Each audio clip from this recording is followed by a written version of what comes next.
Start Hour 4. Creating a responsible career management service. The people elect a president who is charged by Article 2, Section 3 of the Constitution with seeing that the laws are faithfully executed, with his political appointees democratically linked to that legitimizing responsibility. An autonomous bureaucracy has neither independent constitutional status nor separate moral legitimacy. Therefore, career civil servants by themselves should not lead major policy changes and reforms. The creation of the Senior Executive Service was the top career change introduced by the 1978 Carter-Campbell Civil Service Reform Act. Its aim was to professionalize the career service and make it more responsible to the democratically elected commander-in-chief and his political appointees while respecting the rights due to career employees, very much including those in the top positions.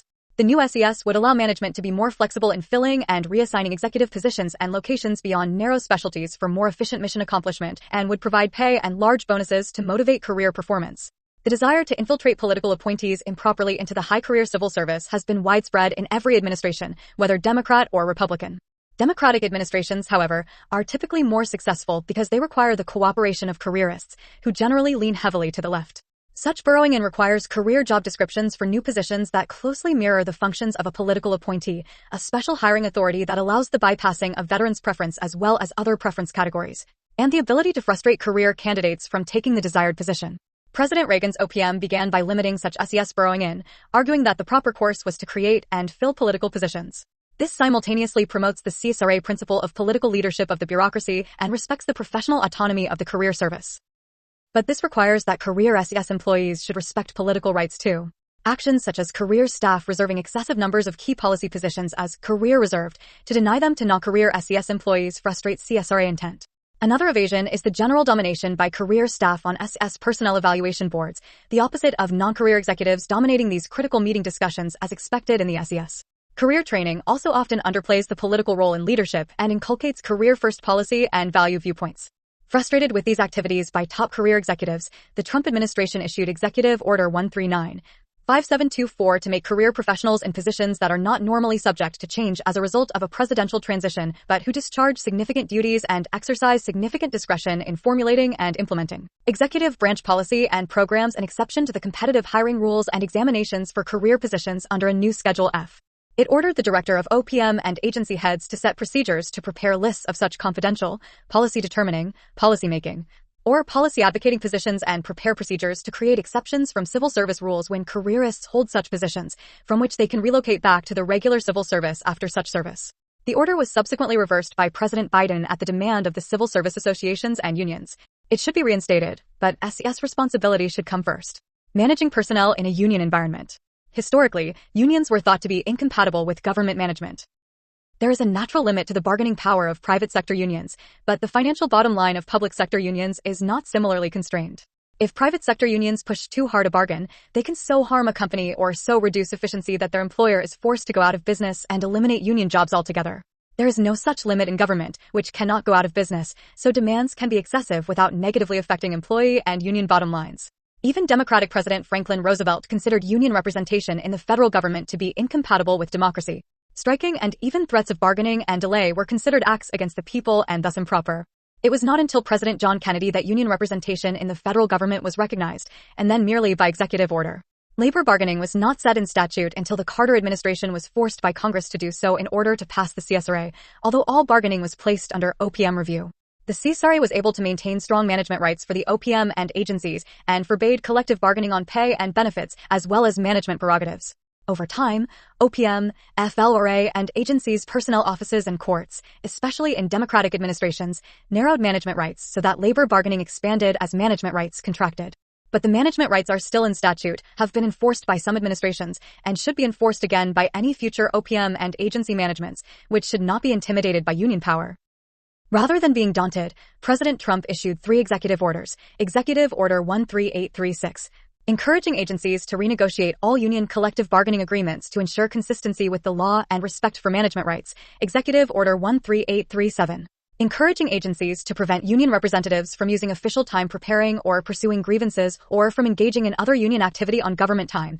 And Executive Order 13839, encouraging agencies both to limit labor grievances on removals from service or on challenging performance appraisals and to prioritize performance over seniority when deciding who should be retained following reductions in force.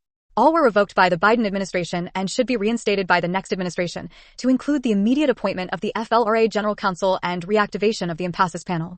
Congress should also consider whether public sector unions are appropriate in the first place. The bipartisan consensus up until the middle of the 20th century held that these unions were not compatible with constitutional government.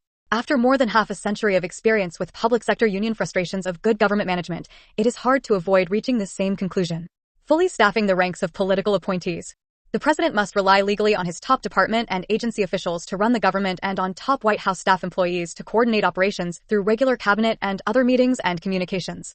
Without this political leadership, the career civil service becomes empowered to lead the executive branch without democratic legitimacy.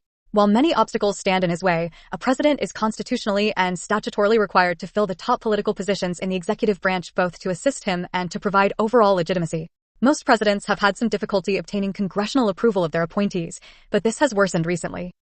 After the 2016 election, President Trump faced special hostility from the opposition party and the media in getting his appointees confirmed or even considered by the Senate.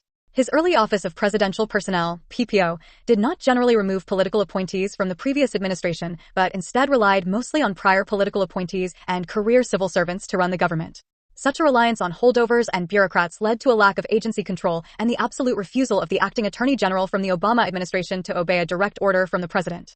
Under the early PPO, the Trump administration appointed fewer political appointees in its first few months in office than had been appointed in any recent presidency, partly because of historically high partisan congressional obstructions, but also because several officials announced that they preferred fewer political appointees in the agencies as a way to cut federal spending. Whatever the reasoning, this had the effect of permanently hampering the rollout of the new president's agenda. Thus, in those critical early years, much of the government relied on senior careerists and holdover Obama appointees to carry out the sensitive responsibilities that would otherwise belong to the new president's appointees. Fortunately, the later PPO, OPM, and Senate leadership began to cooperate to build a strong team to implement the president's personnel appointment agenda. Any new administration would be wise to learn that it will need a full cadre of sound political appointees from the beginning if it expects to direct this enormous federal bureaucracy. A close relationship between the PPO at the White House and the OPM, coordinating with agency assistant secretaries of administration and PPO's chosen White House liaisons and their staff at each agency, is essential to the management of this large, multilevel, resistant, and bureaucratic challenge. If personnel is policy is to be our general guide, it would make sense to give the president direct supervision of the bureaucracy with the OPM director available in his cabinet. A reformed bureaucracy. Today, the federal government's bureaucracy cannot even meet its own civil service ideals. The merit criteria of ability, knowledge, and skills are no longer the basis for recruitment, selection, or advancement, while pay and benefits for comparable work are substantially above those in the private sector. Retention is not based primarily on performance, and for the most part, inadequate performance is not appraised, corrected, or punished. The authors have made many suggestions here that, if implemented, could bring that bureaucracy more under control and enable it to work more efficiently and responsibly, which is especially required for the half of civilian government that administers its undeniable responsibilities for defense and foreign affairs. While a better administered central bureaucracy is crucial for both those and domestic responsibilities, the problem of properly running the government goes beyond simple bureaucratic administration. The specific deficiencies of the federal bureaucracy, size, levels of organization, inefficiency, expense, and lack of responsiveness to political leadership, are rooted in the progressive ideology that unelected experts can and should be trusted to promote the general welfare in just about every area of social life. The Constitution, however, reserved a few enumerated powers to the federal government while leaving the great majority of domestic activities to state, local, and private governance. As James Madison explained, the powers reserved to the several states will extend to all the objects, which, in the ordinary course of affairs, concern the lives, liberties, and properties of the people, and the internal order, improvement, and prosperity of the state. 31 Modern progressive politics has simply given the national government more to do than the complex separation of powers Constitution allows. That progressive system has broken down in our time, and the only real solution is for the national government to do less, to decentralize and privatize as much as possible, and then ensure that the remaining bureaucracy is managed effectively along the lines of the enduring principles set out in detail here. Page 87. While the lives of Americans are affected in noteworthy ways, for better or worse, by each part of the executive branch, the inherent importance of national defense and foreign affairs makes the departments of defense and state first among equals. Originating in the George Washington administration, the War Department, as it was then known, was headed by Henry Knox, America's chief artillery officer in the Revolutionary War. Thomas Jefferson, the primary author of the Declaration of Independence, was the first Secretary of State. Despite such long and storied histories, neither department is currently living up to its standards, and the success of the next presidency will be determined in part by whether they can be significantly improved in short order. Ever since our founding, former Acting Secretary of Defense Christopher Miller writes in Chapter 4, Americans have understood that the surest way to avoid war is to be prepared for it in peace. Yet the Department of Defense is a deeply troubled institution. It has emphasized leftist politics over military readiness. Recruiting was the worst in 2022 that it has been in 2 generations, and the Biden administration's profoundly unserious equity agenda and vaccine mandates have taken a serious toll. Additionally, Miller writes that the atrophy of our defense industrial base, the impact of sequestration, and effective disarmament by many U.S. allies have exacted a high toll on America's military. Moreover, our military has adopted a risk-averse culture. Think of masked soldiers, sailors, and airmen, rather than instilling and rewarding courage in thought and action. The good news is that most enlisted personnel and most officers, especially below the rank of general or admiral, continue to be patriotic defenders of liberty. The common defense, but this is now Barack Obama's General Officer Corps. And our armed forces and discourage our nation's finest men and women from enlisting. Ensuring that many of America's best and brightest continue to choose military service is essential. By far the most significant danger to America from abroad, Miller writes, is China. That communist regime is undertaking a historic military buildup, which could result in a nuclear force that matches or exceeds America's own nuclear arsenal. Resisting Chinese expansionist aims requires a denial defense, whereby we make the subordination of Taiwan or other U.S. allies in Asia prohibitively difficult. However, Miller adds that, theoretically, the United States must be able to do this at a level of cost and risk that Americans are willing to bear. The best gauge of such willingness is congressional approval. Accordingly, we must rediscover and adhere to the Founders' wise division of war powers, whereby Congress, the most representative and deliberative branch, decides whether to go to war, and the executive, the most energetic and decisive branch, decides how to carry it out once begun. As the past 75 years have repeatedly demonstrated in different ways, from Korea to Vietnam to Iraq to Afghanistan, we depart from our constitutional design at our peril. Miller writes that we must treat missile defense as a top priority, ensure that more of our weapons are made in America, reform the budgeting process, and sustain an efficient and effective counterterrorism enterprise. Across all of our efforts, we must keep in mind that part of peace through strength is knowing when to fight. As George Washington warned nearly 2 centuries ago, we must continue to be on guard against being drawn into conflicts that do not justify great loss of American treasure or significant shedding of American blood. At the same time, we must be prepared to defend our interests and meet challenges where and when they arise. An effective diplomatic corps is central to defending our interests and influencing world events. Whereas most military personnel have had leftist priorities imposed from above, the problem at stake comes largely from within. Former State Department Director of Policy Planning Kyron Skinner writes in Chapter 6, large swaths of the State Department's workforce are left-wing and predisposed to disagree with the conservative president's policy agenda and vision. She adds that the department possesses a belief that it is an independent institution that knows what is best for the United States, sets its own foreign policy, and does not need direction from an elected president, a view that does not align with the Constitution. The solution to this problem is strong political leadership. Skinner writes, the next administration must take swift and decisive steps to reforge the department into a lean and functional diplomatic machine that serves the president and, thereby, the American people. Because the Senate has been extraordinarily lax in fulfilling its constitutional obligation to confirm presidential appointees, she recommends putting appointees into acting roles until such time as the Senate confirms them. Skinner writes that states should also stop skirting the Constitution's treaty-making requirements and stop enforcing agreements as treaties. It should encourage more trade with allies, particularly with Great Britain, and less with adversaries. And it should implement a sovereign Mexico policy as our neighbor has functionally lost its sovereignty to muscular criminal cartels that effectively run the country. In Africa, Skinner writes, the U.S. should focus on core security, economic, and human rights, rather than impose radical abortion and pro-LGBT initiatives. Divisive symbols such as the rainbow flag or the Black Lives Matter flag have no place next to the stars and stripes at our embassies. When it comes to China, Skinner writes that a policy of compete where we must, but cooperate where we can, has demonstrably failed. The People's Republic of China's, PRC, aggressive behavior, she writes, can only be curbed through external pressure. Efforts to protect or excuse China must stop. She observes, any were quick to dismiss even the possibility that COVID escaped from a Chinese research laboratory. Meanwhile, Skinner writes, global leaders including President Joe Biden have tried to normalize or even laud Chinese behavior. She adds, in some cases, these voices, like global corporate giants BlackRock and Disney, or the National Basketball Association, NBA, directly benefit from doing business with Beijing. Former Vice President of the U.S. Agency for Global Media Maura Namdar writes in Chapter 8 that we need to have people working for USAM who actually believe in America, rather than allowing the agencies to function as anti-American, taxpayer-funded entities that parrot our adversaries' propaganda and talking points. Former Acting Deputy Secretary of Homeland Security Ken Cuccinelli says in Chapter 5 that the Department of Homeland Security, DHS, a creation of the George W. Bush era, should be closed, as it has added needless additional bureaucracy and expense without corresponding benefit.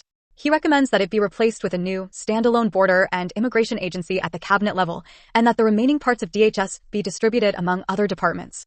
Former Chief of Staff for the Director of National Intelligence Dustin Carmack writes in Chapter 7 that the U.S.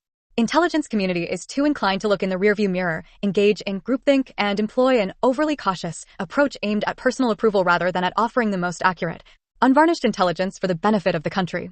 And in Chapter 9, former Acting Deputy Administrator of the U.S. Agency for International Development Max Primorak asserts that the United States Agency for International Development, USAID, must be reformed, writing, "The Biden administration has deformed the agency by treating it as a global platform to pursue overseas a divisive political and cultural agenda that promotes abortion, climate extremism, gender radicalism, and interventions against perceived systematic racism." If the recommendations in the following chapters are adopted, what Skinner says about the State Department could be true for other parts of the federal government's national security and foreign policy apparatus. The next conservative president has the opportunity to restructure the making and execution of U.S. defense and foreign policy and reset the nation's role in the world. The recommendations outlined in this section provide guidance on how the next president should use the federal government's vast resources to do just that. 91. The Constitution requires the federal government to provide for the common defense. 1. It assigns to Congress the authority to raise and support armies, and 2. Provide and maintain a navy. 2. And specifies that the President is Commander-in-Chief of America's Armed Forces. Ever since our founding, Americans have understood that the surest way to avoid war is to be prepared for it in peace, but when deterrence fails, we must fight and win. Department of Defense. The Department of Defense, DoD, is the largest part of our federal government. It has almost 3 million people serving in uniform or a civilian capacity throughout the world and consumes approximately $850 billion annually, more than 50% of our government's discretionary spending. The DoD is also a deeply troubled institution. Historically, the military has been one of America's most trusted institutions, but years of sustained misuse, a two-tiered culture of accountability that shields senior officers and officials while exposing junior officers and soldiers in the field, wasteful spending, wildly shifting security policies, exceedingly poor discipline in program execution, and, most recently, the Biden administration's profoundly unserious equity agenda and vaccine mandates have taken a serious toll. Our disastrous withdrawal from Afghanistan, our impossibly muddled China strategy, the growing involvement of senior military officers in the political arena, and deep confusion about the purpose of our military are clear signals of a disturbing decay and markers of a dangerous decline in our nation's capabilities and will. Additionally, more than 100,000 Americans die annually in large measure because of illicit narcotics flows, more than 4 times as many people in 1 year as we lost in our 20-year war against Al-Qaeda. We also are witnessing a transformation in the character of war. The democratization of technology and the collapse of time and space require dramatic, thoughtful changes in how we defend, deter, and fight. As with any huge bureaucracy, and the DoD is one of the world's largest, breaking the status quo requires leadership and endurance. Technology is critical to maintaining our warfighting primacy, but we must be leery of the siren song that technology alone can protect us. More important is how new technologies are developed, tested, procured, and used, and that relies on the true competitive advantages of our people, ingenuity, common sense, and thoughtfulness grounded in a free society. Because war will continue to be the most stressful and consequential human endeavor, the most powerful weapon systems will remain the 6 inches between the ears of our citizens and the strength of their hearts and content of their souls. Military service is the most difficult task we ask of our citizens, and our nation is enormously blessed that so many young, patriotic Americans eagerly volunteer to carry such a heavy burden. We owe them everything, and we must do better. To do better, however, means recognizing and implementing 4 overriding priorities. Priority number 1, reestablish a culture of command accountability, non-politicization, and warfighting focus. Priority number 2, transform our armed forces for maximum effectiveness in an era of great power competition. Priority number 3, provide necessary support to Department of Homeland Security, DHS, border protection operations. Border protection is a national security issue that requires sustained attention and effort by all elements of the executive branch. Priority number 4, demand financial transparency and accountability. This chapter offers recommendations for improving our armed forces and the civilian organizations that support and oversee them. DoD policy.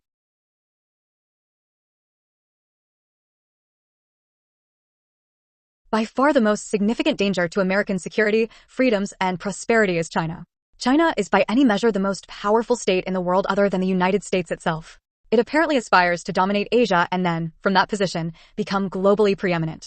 If Beijing could achieve this goal, it could dramatically undermine America's core interests, including by restricting U.S. access to the world's most important market.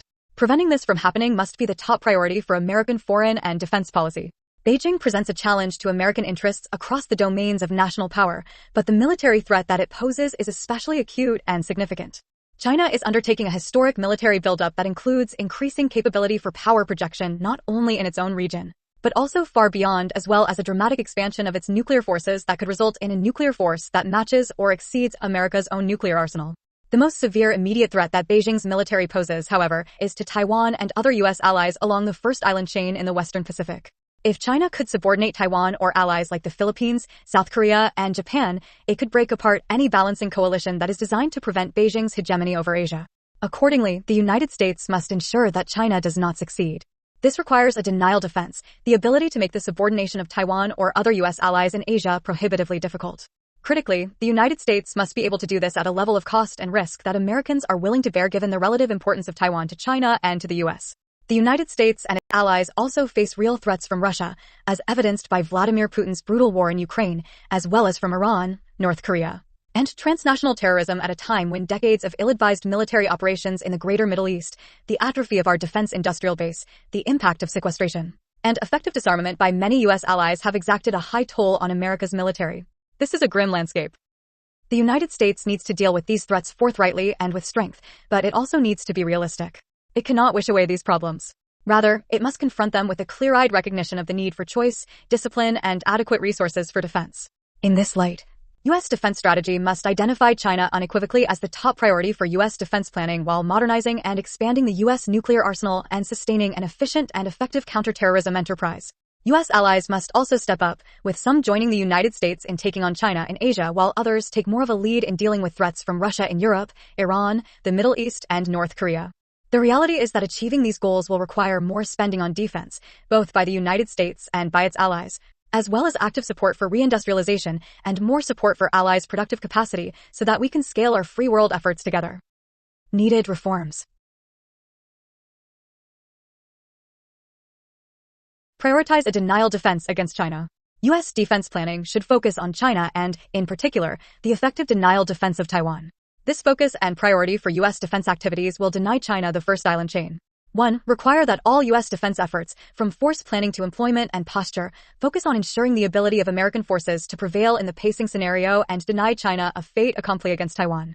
2. Prioritize the U.S. conventional force planning construct to defeat a Chinese invasion of Taiwan before allocating resources to other missions, such as simultaneously fighting another conflict.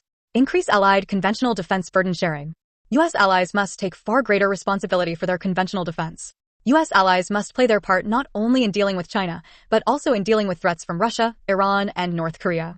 1. Make burden sharing a central part of U.S. defense strategy with the United States not just helping allies to step up, but strongly encouraging them to do so. 2. Support greater spending and collaboration by Taiwan and allies in the Asia Pacific like Japan and Australia to create a collective defense model. 3. Transform NATO so that U.S. allies are capable of fielding the great majority of the conventional forces required to deter Russia while relying on the United States primarily for our nuclear deterrent, and select other capabilities while reducing the U.S. force posture in Europe. 4. Sustain support for Israel even as America empowers Gulf partners to take responsibility for their own coastal, air, and missile defenses both individually and working collectively. 5. Enable South Korea to take the lead in its conventional defense against North Korea. Implement nuclear modernization and expansion. The United States manifestly needs to modernize, adapt, and expand its nuclear arsenal. Russia maintains and is actively brandishing a very large nuclear arsenal, but China is also undertaking a historic nuclear breakout. 1. Expand and modernize the U.S. nuclear force so that it has the size, sophistication, and tailoring to deter Russia and China simultaneously. 2. Develop a nuclear arsenal with the size, sophistication, and tailoring, including new capabilities at the theater level, to ensure that there is no circumstance in which America is exposed to serious nuclear coercion. Increase allied counter-terrorist burden sharing. Transnational terrorism remains a threat to Americans even as we pivot toward Asia. 1. Sustain the military forces needed to deter, prevent, and combat terrorism, but at a sustainable cost in concert with other elements of national power and partner efforts. 2. Prioritize enhancing the capability of allies and partners to take the lead in combating terrorism in their regions. DoD Acquisition and Sustainment, ANS. The DoD's ability to acquire and field new and existing technologies is essential to the ability of America's military personnel to fight and win our nation's wars.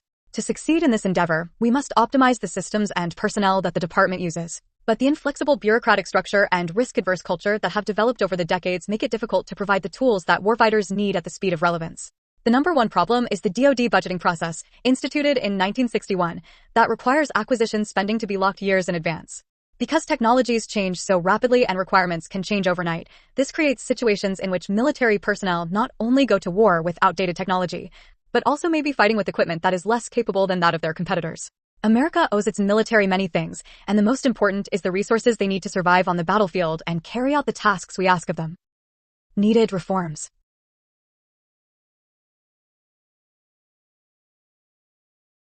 Reform the planning, programming, budgeting, and execution (PB) process. 1. Enhance funding and authority for DoD mission-focused innovation organizations and away from program-specific stovepipes that, planned for and designed 2 or 3 years earlier, may no longer be relevant. This allows the acquisition community to focus on portfolio management and move money around more easily instead of being locked into inflexible, multi-year procurement cycles. 2. The President should examine the recommendations of the congressionally mandated Commission on Planning, Programming, Budgeting, and Execution Reform and develop a strategy for implementing those that the administration considers to be in the best interests of the American people. The Commission's final report is due on September 1, 2023. 3. Develop legislation or other means of providing funding outside the traditional PB process for the prototyping and experimentation of emerging technologies that are deemed essential to modernization and future conflict. Consider creating a fast track for projects that satisfy the most pressing national security needs. 4. Require the Undersecretary of Defense for Acquisition and Sustainment, the Undersecretary for Research and Engineering, and all service secretaries to conduct night court and use existing authorities to terminate outdated or underperforming programs so that money can be used for what works and will work. Require the Undersecretaries and Service Secretaries to brief the Secretary annually on the results. 5. Require the Office of the Secretary of Defense to research and report on the acquisition processes used by America's adversaries to improve our understanding of how they are often able to innovate and field new technologies on a faster timeline. Strengthen America's defense industrial base. 1. Replenish and maintain U.S. stockpiles of ammunition and other equipment that have been depleted as a result of U.S. support to Ukraine. This will strengthen the defense industry supply chain and ensure that adequate inventory exists if it is needed for a future conflict. 2. Collaborate with industry to develop a prioritized list of reforms that the DoD and Congress can enact and implement to incentivize industry to help America's military innovate and field needed capabilities. 3. Strengthen the ability of acquisition authorities to engage in multi-year procurements and block buys. This will improve private sector rates of return, thereby incentivizing defense contractors to partner with the government. It will also reduce government overhead by reducing the number of procurement competitions. 4. Prioritize the U.S. and allies under the Domestic End Product and Domestic Components requirements of the Build America, Buy America Act. Currently, defense companies are required to manufacture defense items for the U.S. government that are 100% domestically produced and at least 50% composed of domestically produced components. However, there are loopholes that allow companies to manufacture these items overseas. This can create supply chain and other issues, especially in wartime. Manufacturing components and end products domestically and with allies spurs factory development, increases American jobs, and builds resilience in America's defense industrial base. 5. Review the sectors currently prioritized for onshoring or friendshoring of manufacturing, kinetic capabilities, castings and forgings, critical materials, microelectronics, space, and electric vehicle batteries. Evaluate them according to the strategic landscape and expand or reprioritize the list as appropriate. 6. Help small businesses to become medium-sized and large vendors, which encourages a more resilient industrial base and fosters competition. Encourage and plan for durable supply chains for small businesses so they also have commercial/private sector customers and are not solely dependent on defense orders, which can be highly specialized, expensive, and irregular. 7. Increase external engagement among small businesses to inform them of DoD's needs and how they could work with DoD to meet national security priorities. Optimize the DoD acquisition community. 1. Create incentives to emphasize speed and agility in decision-making for prototyping and program of record starts and terminations. Most bureaucrats would rather follow a checklist and fail than go outside the procedures and win because failure means negative career repercussions. Senior acquisition leaders should design a system that allows decision-makers to stay within the law but bypass unnecessary departmental regulations that are not in the best interest of the government and hamper the acquisition of capabilities that warfighters require. 2. The Under-Secretary of Defense for Acquisition and Sustainment, Under-Secretary for Research and Engineering, and all service secretaries should assess their acquisition workforces, determine what additional personnel, resources, and training they need, and develop implementation plans. The goal is to develop, prototype, acquire, and field required capabilities at the speed of relevance to meet America's pacing threats and maintain a warfighting advantage. 3. Decentralized Defense Acquisition University, DU, offerings and expand the DU mission to include accreditation of non-DoD institutions. The critical shortage of trained and certified acquisition personnel must be addressed with urgency in order to support DoD mission objectives and goals. With the rapid evolution of training and educational technologies, including remote and virtual practices, there is no reason for DU to maintain a monopoly on the knowledge and certification that are required to perform as acquisition professionals. Further, the cost to private contractors and non-DoD civilians who aspire to such a role limits the supply of trained and certified candidates. DU has become an unnecessary barrier to entry in a career field that is vital to the DoD mission. DoD Research, Development, Test, and Evaluation, RDT&E. The FY 2017 National Defense Authorization Act established the position of Under-Secretary of Defense for Research and Engineering and assigned broad responsibility for all defense research and engineering, technology development, technology transition, prototyping, experimentation, and developmental testing activities and programs, including the allocation of resources for defense research and engineering, and unifying defense research and engineering efforts across the department. 2. The new Undersecretary, who also was tasked with serving as the principal advisor to the Secretary on all research, engineering, and technology development activities and programs in the department. 6. This led to the single largest DoD structural change since the Goldwater-Nichols Act of 19,867 and was organized effectively during President Donald Trump's administration. Needed reforms. Champion, engage, and focus the American innovation ecosystem. To maintain leadership in the era of great power competition and succeed against our adversaries, a key DoD effort must be the creation of mechanisms and processes to embrace America's most significant competitive advantage, innovation. 1. Engage and leverage all of America's scientific, engineering, and high-tech production communities to research, develop, prototype, and rapidly deploy advanced technology capabilities on a continuing basis to preserve our warfighting advantage. 2. Increase integration and collaboration among the DoD, government labs, and private companies to solve the department's most difficult problems. 3. Reduce the number of critical technology areas from 14 to a more manageable number to concentrate effort and resources on those that bear directly on great power competition. 4. Rebuild RDT&E infrastructure that resides in Cold War era facilities and is not well suited to the current era of rapid development and testing of advanced technology and concepts to the maturity level necessary for acquisition and operational fielding. 5. Move toward a much more comprehensive independent risk reduction approach to increase understanding of the technical risks by drawing on the expertise in DoD laboratories and agencies to help acquisition programs succeed. Improve the rapid deployment of technology to the battlefield. America's military advantage has derived from the professionalism of our service members and our ability to manifest our technological advantage in battlefield capability. The current era of great power competition will continue for the foreseeable future, and technology will be the currency of competition. Our ability to prevail will rest on our ability to develop new technologies and move them onto the battlefield more rapidly than our adversaries can.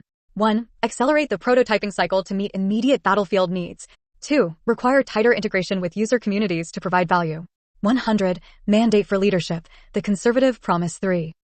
Establish a pipeline of near-term, mid-term, and long-term technology that is aimed at great power competition, China, and can be matured, prototyped, and evaluated to support major acquisitions, the ability to produce at scale. To break the cycle of schedule delays and cost overruns from underdeveloped and poorly understood technologies.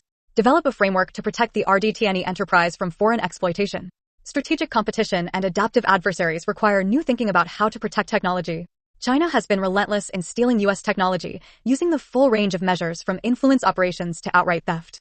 This has been a major factor in its ability to close the gap and in some cases to exceed U.S. capabilities. 1. Implement a comprehensive approach to preserving U.S. technological leadership that is based on outpacing our adversaries, clear about what we need to protect, tailored to various specific sectors, for example, academia, the defense industrial base, and laboratories, and underpinned with a full range of consequences for attempted or actual theft. DoD foreign military sales.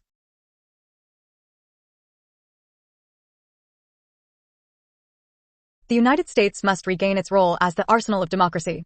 In fiscal year FY 2021, U.S. government foreign military sales, FMS, nosedived to a low of $34.8 billion from a record high of $55.7 billion in FY 2018.8. This decrease hinders interoperability with partners and allies, decreases defense industrial base capacity, and increases the taxpayer burden on the U.S. military's own procurements.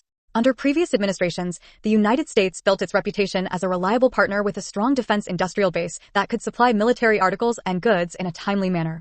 Today's FMS process is encumbered by Byzantine bureaucracy, long contracting times, high costs, and mundane technology. The United States can change this downward trajectory by improving internal processes that incentivize partners and allies to procure U.S. defense systems, thereby expanding our defense ecosystem. We must reverse the recent dip in FMS to ensure both that our partners remain interoperable with the United States and that our defense industrial base regains much-needed capacity in preparation for future challenges. Needed reforms.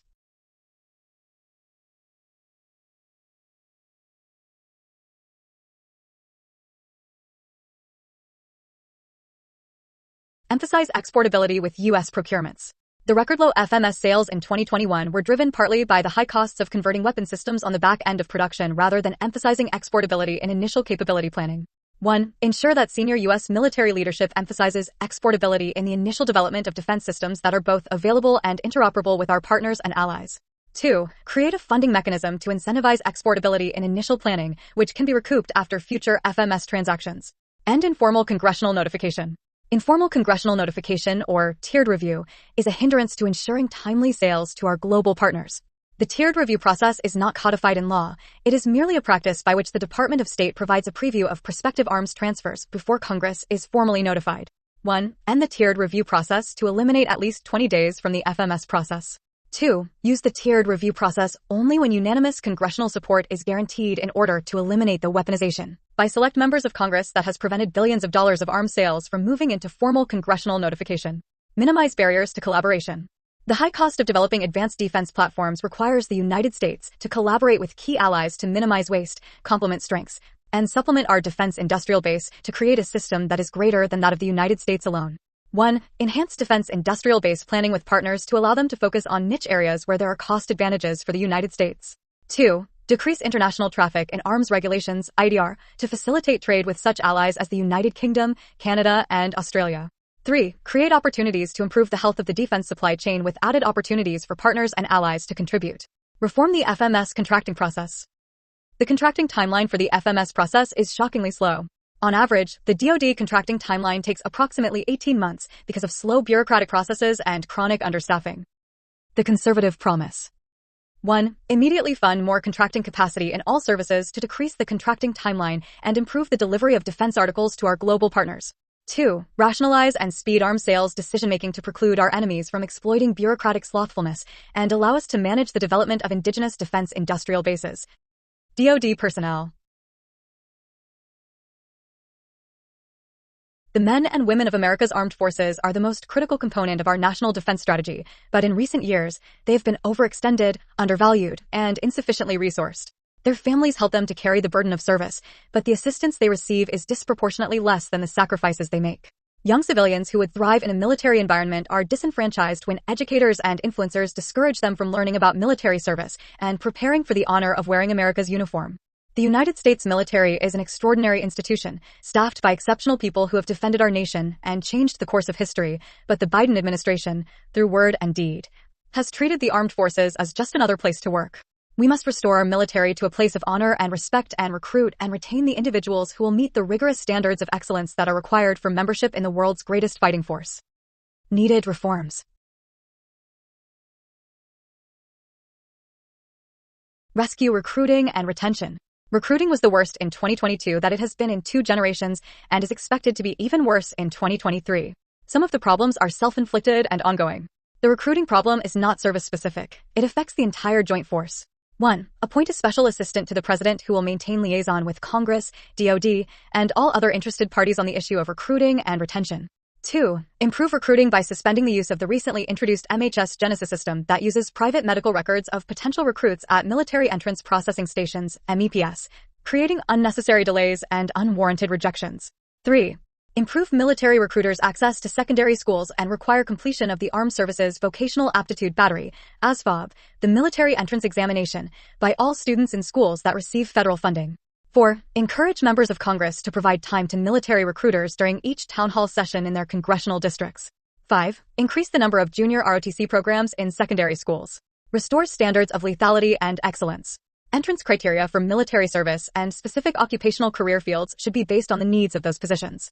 Exceptions for individuals who are already predisposed to require medical treatment, for example, HIV positive or suffering from gender dysphoria, should be removed, and those with gender dysphoria should be expelled from military service.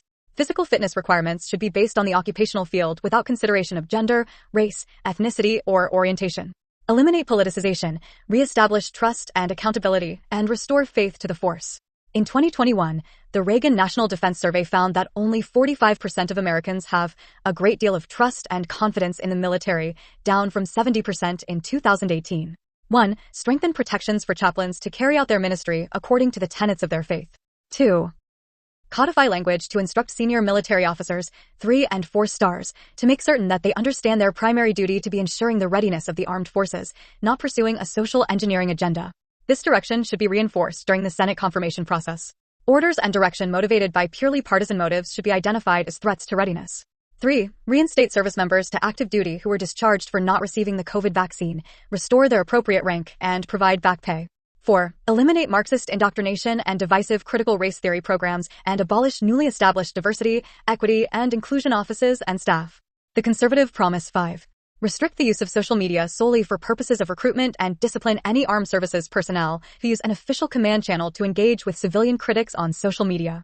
6. Audit the course offerings at military academies to remove Marxist indoctrination, eliminate tenure for academic professionals, and apply the same rules to instructors that are applied to other DoD contracting personnel. 7. Reverse policies that allow transgender individuals to serve in the military.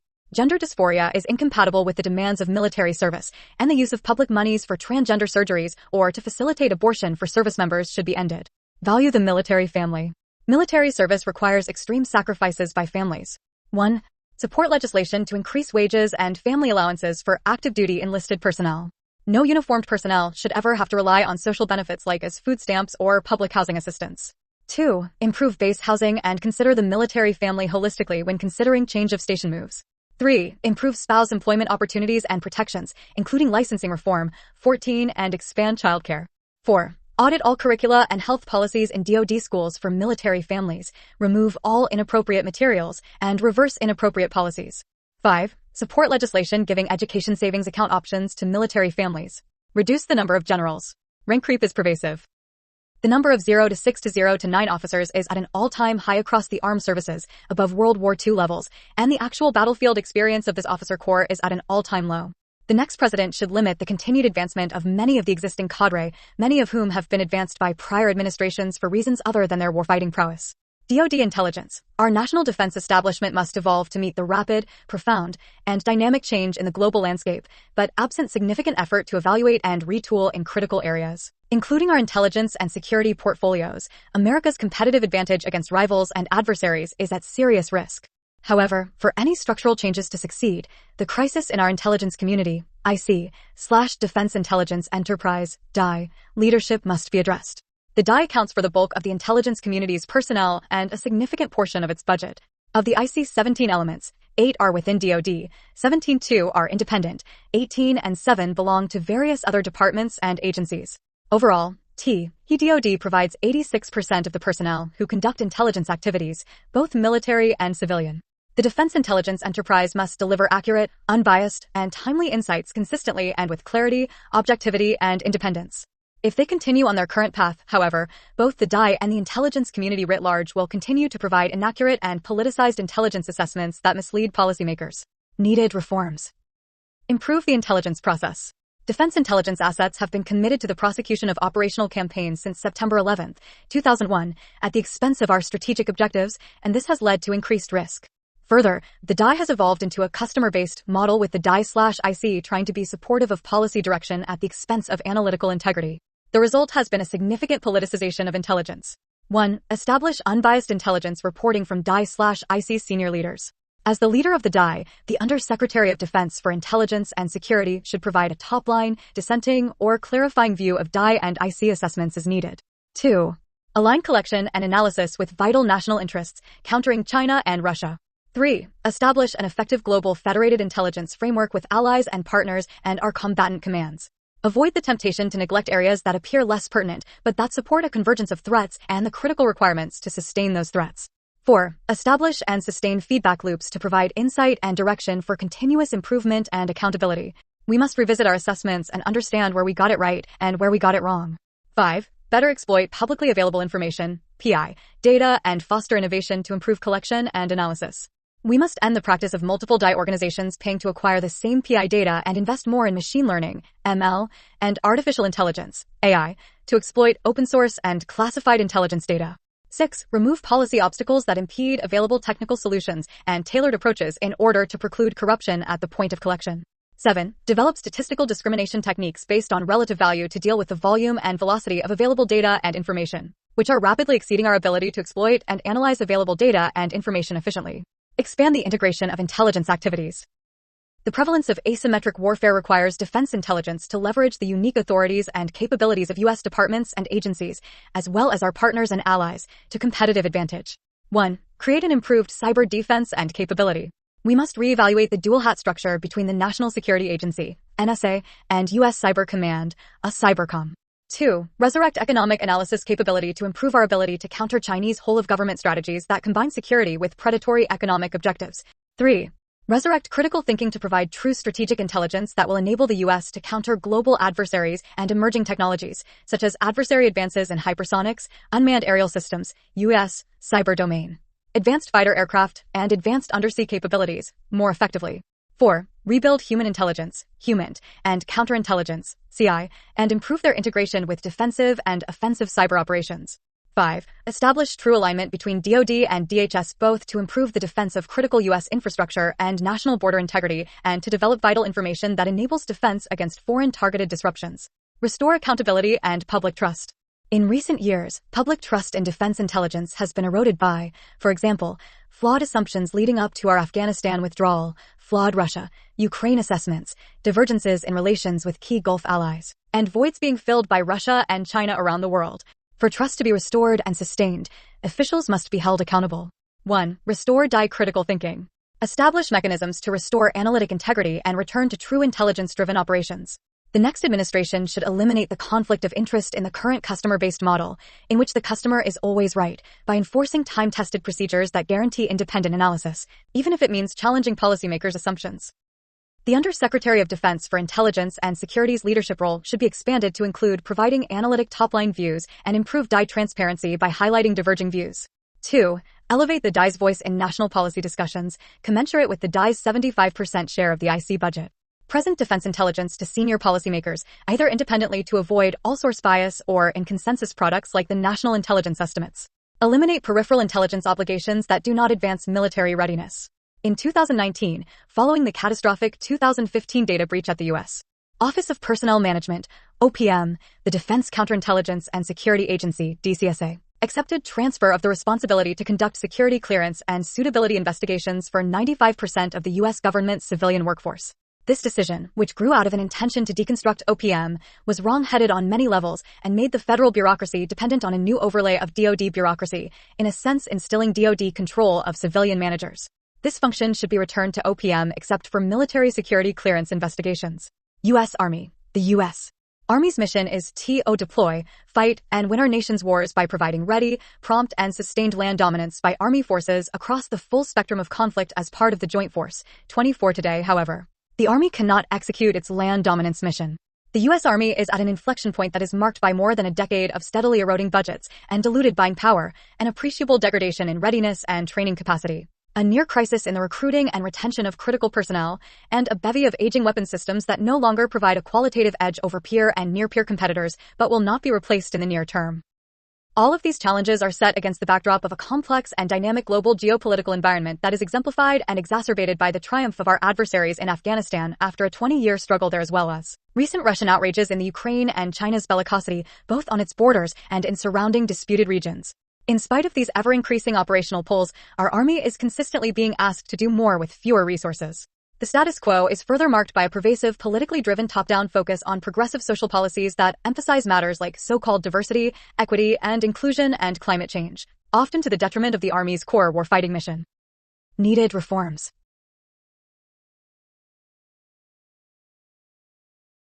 Rebuild the Army. The total Army budget has decreased by roughly 11% since 2018, perilously affecting the service's readiness and ability to train and to procure new personnel and equipment. Declining budgets and decreased buying power have forced the Army to lower training standards and opportunities to train, propose reductions in end strength, slash military construction programs to historically low levels, and scale back essential modernization programs. 1. Increase the Army budget to remain the world's preeminent land power. 2. Accelerate the development and procurement of the 6 current Army modernization priorities: long-range precision fires, the next-generation combat vehicle, future vertical lift, the Army network, air and missile defense, and soldier lethality, to replace worn-out and outdated combat systems and ensure ground combat dominance. 3. Increase funding to improve Army training and operational readiness. 4. Increase the Army force structure by 50,000 to handle 2 major regional contingencies simultaneously. 5. Reform recruiting efforts. The Army missed its 2022 recruitment goal by 25%, or 15,000 soldiers. Focus on deployability and sustained operations. The U.S. Army's very lethal ground force capability is irrelevant if it cannot quickly deploy to locations for employment in decisive operations to secure our global security interests. Additionally, Army logisticians provide the ground transportation of both personnel and equipment, fuel, food and water, munitions, bombs and bullets, medical supplies and services, and veterinary services, food safety, that are critical to sustainment of the other services. 1. Immediately increase the production and stockpiling of critical munitions and repair parts. 2. Prioritize expeditionary logistics in all force design and operational planning to guarantee entry into a contested theater of war. 3. Increase the level of joint force training, synchronization, and coordination focused on logistics. 4. Prepare to deploy forces from degraded U.S.-based transportation infrastructure that is compromised by opposing forces. Transform Army culture and training. The Army can no longer serve as the nation's social testing ground. A rebuilt Army that is focused again on its core warfighting mission and empowered it with the tools, resources, and authorities it needs to accomplish that mission must be the next administration's highest defense priority. 1. Stop using the Army as a test bed for social evolution. Misusing the Army in this way detracts from its core purpose while doing little to reshape the American social structure. The Army no longer reflects national demographics to the degree that it did before 1974 when the draft was eliminated. 2. Demand accountability in senior leaders to reverse the decline in public support for military service. 3. Reestablish the experiential base for the planning, execution, and leadership of Army formations in large-scale operations. Currently, there are no general or field-grade officers who served as planners or commanders against a near-peer adversary in combat. 4. Examine the logic of emerging Army concepts about employing mass long-range fires and effects without considering how to gain advantage by closing with and dominating an adversary on land. 5. Recognize that high-intensity land combat operations cannot be sustained through short-term individual or unit rotations in the style of the sustained low-intensity campaigns conducted over the past 20 years. 6.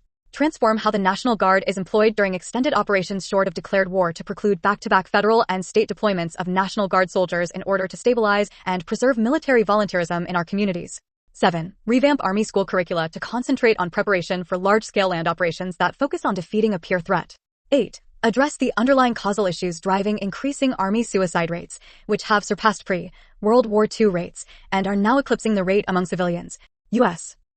Navy. As noted at the beginning of this chapter, the U.S. Constitution gives Congress the power to provide and maintain a Navy. Inherent in this phrase is a recognition that there is a vital national interest in the maritime environment and that this national interest requires sustained planning and investment.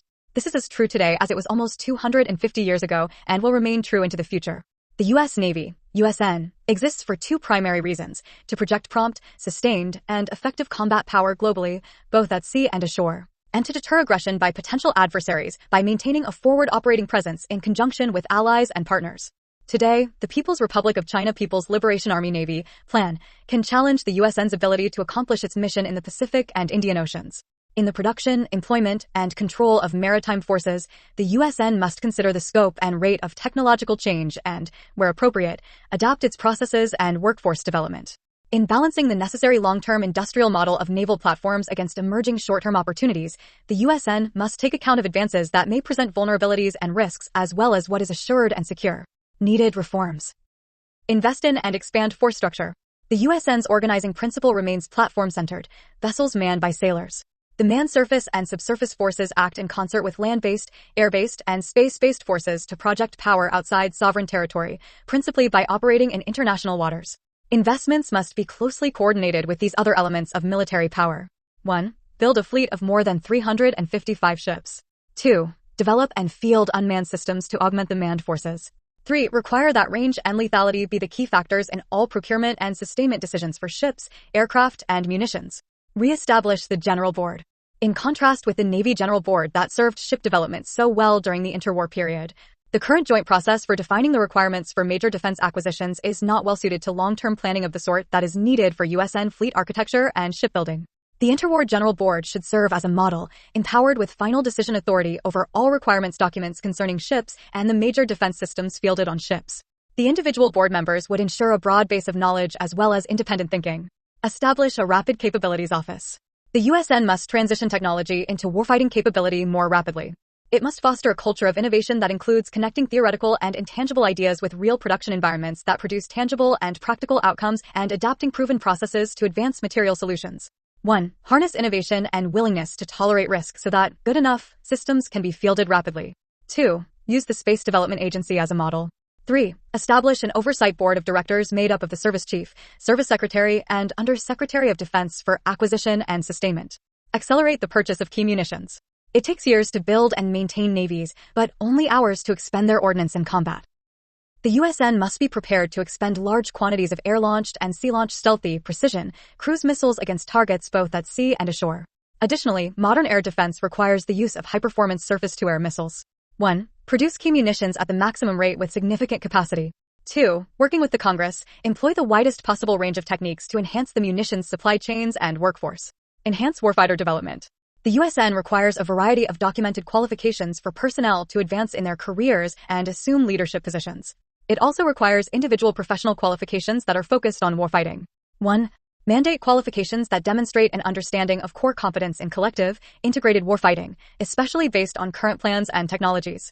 2. Elevate the headquarters staff focused on warfighter development, N7, within the Office of the Chief of Naval Operations, OPNAV, and empower it to develop such requirements.